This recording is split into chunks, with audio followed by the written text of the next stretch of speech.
போதெல்லாம் இறைவன் உங்களை காப்பாற்றுகிறார் என்பதுதான் அனைத்து மதத்திலும் சொல்லப்பட்டிருக்கிறது.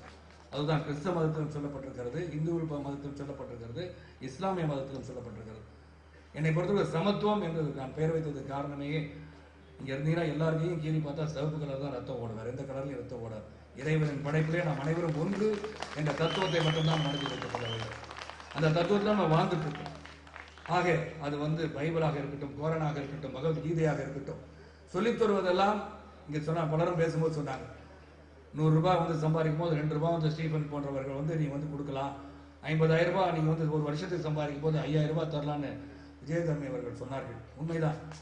அதே போல பைபிள்ல இருந்தாலும் சரி, கோரான்ல இருந்தாலும் சரி, அது பகவத்கீதையாக இருந்தாலும் சரி, மனிதா உனக்கு அளவுக்கு மீறியான பணம் மனித கடவுள் இறைவன் கொடுக்கிறான் என்றால் அதை பிறருடன் பகிர்ந்து கொள்வதற்காக என்பதற்காகத்தான். எனக்கு எல்லாம் கொடுத்தா ஒரு கார் இருக்கு, 2 கார் வாங்கலாம், 3 கார் வாங்கலாம், 2 வீடு வாங்கலாம், 3 வீடு வாங்கலாம். எல்லாம் முடிஞ்ச பிறகு போகும்போது 6 அடிக்கு 3 அடி தான். எதுவும் யாரும் எடுத்து போக முடியாது. நீங்க எவ்வளவு சம்பாதிச்சாலும் சரி, அது கோடான கோடி ரூபாய் சம்பாதிச்சாலும் சரி, பல கார்கள் சம்பாதிச்சாலும் சரி, நீ பென்ஸ் கார்ல போனாலும் சரி, இதெல்லாம் எடுத்துட்டு நீங்க மேல போய் சேரவே முடியாது. ஆகவே தான் கொடுங்கள், மற்றவர்களுக்கு உதவுங்கள். இயேசுபிரான் சொன்னது போல, நீங்க மற்றவங்களுக்கு உதவி செய்தால் எனக்கு உதவி செய்தது போல என்று இயேசுபிரான் அவர்கள் சொல்லியிருக்கிறார்கள். எனக்கு எனக்கு நீர் கொடுத்தாய், உணவு கொடுத்தாய் என்று சொல்லும் போது எப்பொழுது கொடுத்தாய் என்று நினைக்கிறாயா? நீ பிறருக்கு உதவும் போது அது என்னிடம் சேருகிறது என்று இயேசுபிரான் சொன்னதுதான் நினைக்கிறது. ஆக நாம் பிறருக்கு உதவுகின்ற மனப்பான்மை வேண்டும். அந்த மனப்பான்மை கொண்ட சகோதரர்களாக இருக்கான இயக்கத்தில் தேவராஜா இருந்தாலும் சரி, ஸ்டீபனாக இருந்தாலும் சரி, 14 ஆண்டு காலம் தொடர்ந்து இந்த அரண்மனையில இந்த விழாவை நடத்தி வருகிறார். வரும்போதெல்லாம் பார்த்தேன், மக்கள் ஆரவாரத்துடன் அன்போடு வரவேற்கும் போது அனைத்து மதத்தை சேர்ந்தவர்கள் நின்று கொண்டு வேடிக்கை பார்த்துக் கொண்டிருந்தார்கள். இந்த சரத்குமார் ஒரு காட்சி பொருளாக அல்ல, இங்கு அனைவரையும் மதித்து வந்திருக்கிறாரே, இந்த கிறிஸ்தவ விழாவுக்கு வருகை தந்திருக்கிறாரே, வர வைத்திருக்கின்ற ஸ்டீபனுக்கு கிடைத்த மரியாதை தான் எனக்கு கிடைத்த மரியாதை.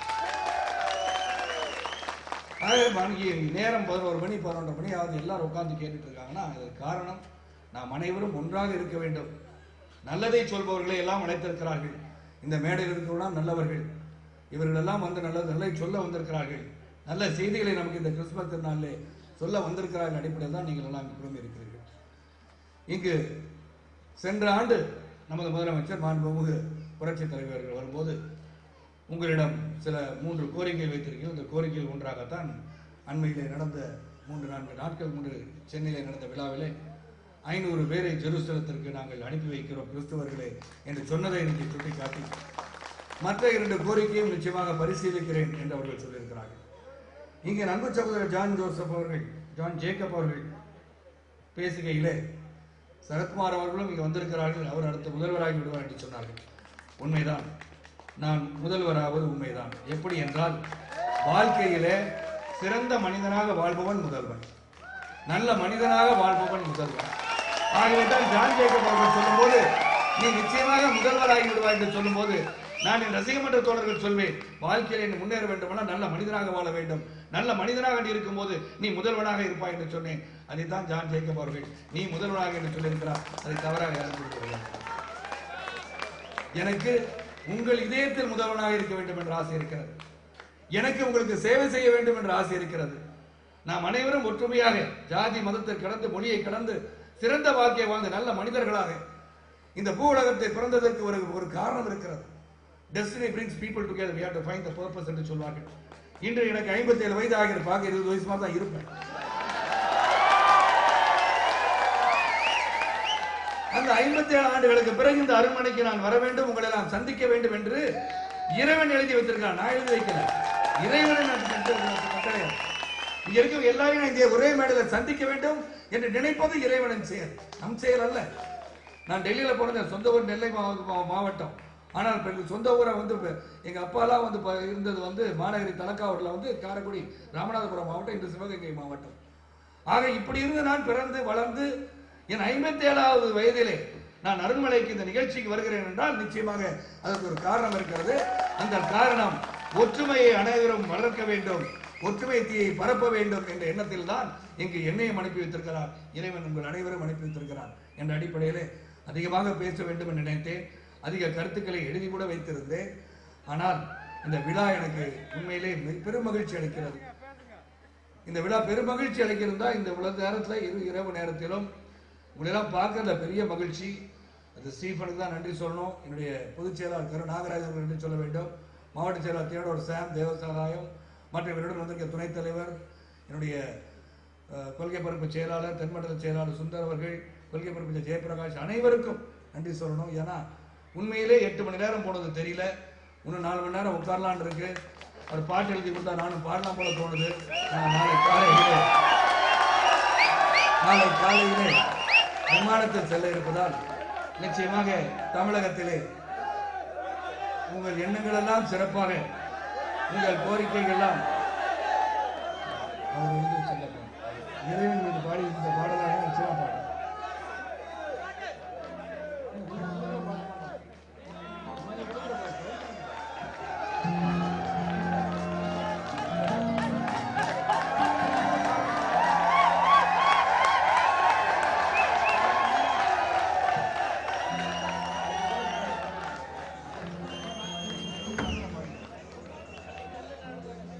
ஆகவே நல்ல ஒரு நிகழ்ச்சிக்காக என்னை இங்கு வர வைத்தவங்க அனைவருக்கும் நன்றி கூறி, ஜாதி மத மொழிபேதமற்ற புதிய சமுதாயத்தை உருவாக்குவோம், நல்ல மனிதர்களாக வாழ்க்கையிலே அனைவரும் முதல்வர்களாக மாறுவோம் என்று கூறி விடைபெறுகிறேன். அதுக்கு முன்பு உங்களுக்காக அன்பு சகோதரருடன் சேர்ந்து ஒரு பாடலை, இறை பாடலை பாட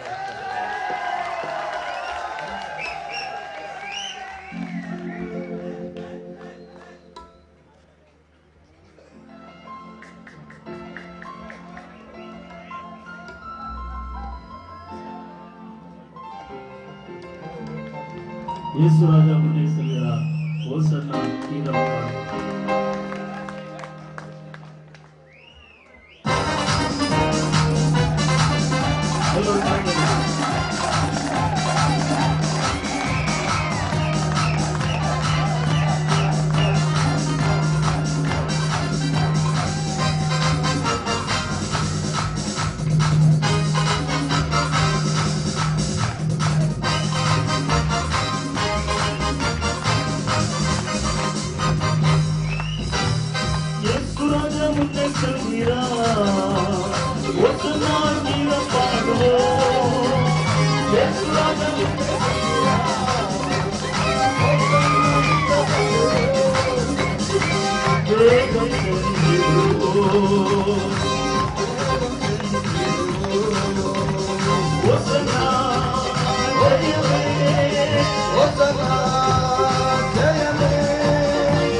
Yesu Raja, Yesu Raja,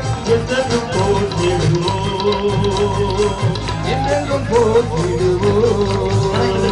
ஓசன்னா ஜெயமே ஓசன்னா ஜெயமே ஓசன்னா ஜெயம் நமக்கே ஓசன்னா ஜெயம் நமக்கே